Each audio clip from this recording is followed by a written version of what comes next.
If we're going to get into real estate and we are struggling and we are not utilizing our sphere, and if you have 100, 200 people in your database of friends, acquaintances, people that you've touched shoulders with at some point, guess what? You call these people, they're going to pick up because they're friends or people you know. If you got listed 200, that's 8 days of calling. You could call these people all in a week and start the conversation of, hey, I'm in real estate, right? And if you do a little bit of research on the market so you can have a somewhat educated conversation, and if you don't have a good answer for how's the market, they're not going to refer you anybody. They're going to be like, oh, just another agent. How's work? Well, tell me what you're looking to do. Are you looking to buy or sell or invest? Right? That's such a salesy question. That's such a, like, you called them, they ask how the market is, and then you say, well, tell me, what are you trying to do? Buy, sell, or invest? Like, that's so cheesy, scripted. Then they're going to be like, oh yeah, he just wants my money. Every other agent just wants my money. But if you have a great answer, now you have a conversation.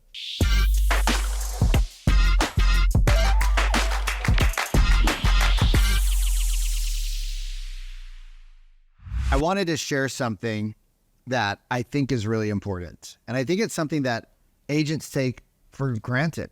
I think we take our sphere for granted. And I don't think that we have put the right amount of effort into developing our sphere list, which should account for about 40 to 60% of your business. Your sphere should never be more than 40 to 60%. If it is, you don't have enough lead sources. You're not out doing open houses. You're not buying internet leads. You're not doing some of the things that would cause you to grow, right? Your sphere should be a huge part of your business, whether you're new or you're a seasoned agent, right? And here's why. Your sphere probably consists of somewhere between 100 to 300 people who you can get names, numbers, and information about. Relatively easy, right? This could be your doctor, it could be your mechanic, it could be your hairstylist, it could be your nail stylist, it could be your barber, right? It could be so many different people, your friends, your family that lives locally. It could be your car salesperson, right? I'm thinking about my parents' friend. If I sold cars, if I sold houses in my hometown of Bakersfield, I would call up Suki because he knows everybody. I mean, legitimately, he could run for mayor and win. And he's a family friend. Why wouldn't I utilize him, right? And I think about the other person my dad bought a car from recently. And he was a nice guy. And then we went to the country club, and guess who I saw? Both of the car managers. Oh my God, they were hanging out with each other, talking shop.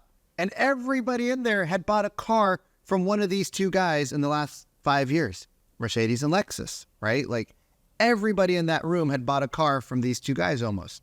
It was crazy. Like, they knew 80% of the room. Are you utilizing the power of your sphere? You probably are not. Have you written down all of the people you know, right? The first thing I did when I got into real estate was, who do I know in this city that I've only lived in for a couple of years? And I said, okay, I know this person, I know this person. My list was pretty small. And I had my ex-wife get her list. She didn't want to give her names of friends out because, she thought I was an idiot. So that's okay. So I had a small list and I started to call them. Guess what? I ended up living with one of the guys.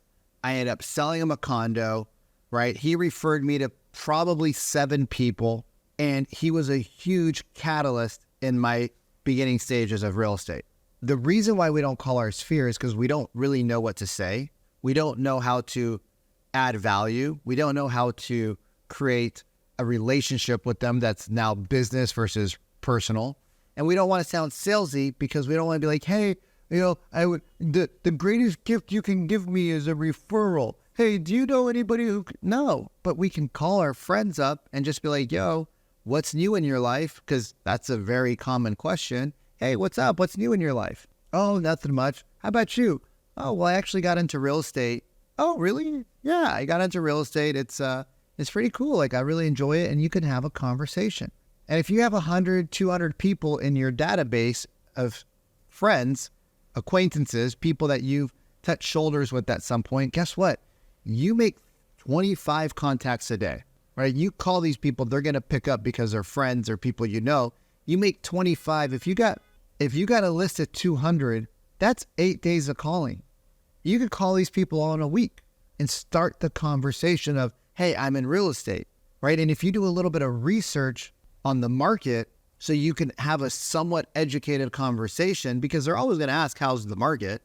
And if you don't have a good answer for how's the market, they're not going to refer you anybody. They're going to be like, oh, just another agent.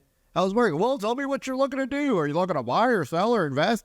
Right? Like that's such a salesy question. That's such a, like, you called them, they ask how the market is, and then you say, well, tell me, what are you trying to do? Buy, sell, or invest? Like, that's so cheesy. That's so corny. It's so like scripted. Then they're going to be like, oh yeah, he just wants my money. Every other agent just wants my money. But if you have a great answer, now you have a conversation, right? So if we're going to get into real estate and we are struggling and we are not utilizing our sphere, and I don't care what portion of the business you're in, one of the top challenges that agents have is their sphere. They just don't want to talk to the people they know because they don't want to talk salesy. They don't want to seem salesy. But if you're not utilizing your sphere, if you don't even have them in your database, if you don't even have them all written down, I guarantee you they're not going to send you business, even if they like your Facebook and Instagram and TikTok posts. Even if they know that you're in real estate, they're going to forget about you. They just are. And it's going to suck because you could help these people or their friends or their family, right? You could become their advisor and they could start referring people to you. But unfortunately, you would neglect them and then they send their business to somebody else. So really, really, really, really, really important that you talk to your sphere, because if you don't ask them for business, if you don't ask them for help, if you don't ask them for support, they're not going to give it to you, because people just don't think about you all day long. In fact, they never think about you. So that's why you got to reach out to them. And a little side note, when you meet with your sphere, right? Like the first time you talk to them, it can be a phone call, but the second time you could take these people out for coffee, right? You could do 10 coffee dates a week to your sphere where you could start to talk a little bit more in depth about what you do, get to know them a little bit more.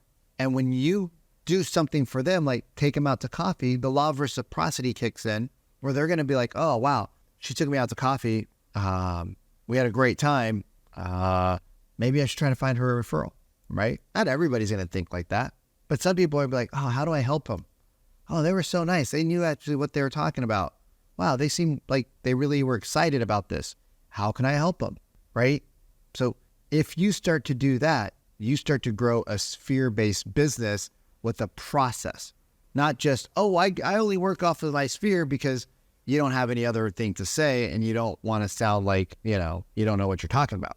That's why most agents say they work off their sphere, but most agents also go out of business. So just a quick tip, your sphere should be a process just like everything else. I'll see you on the next one.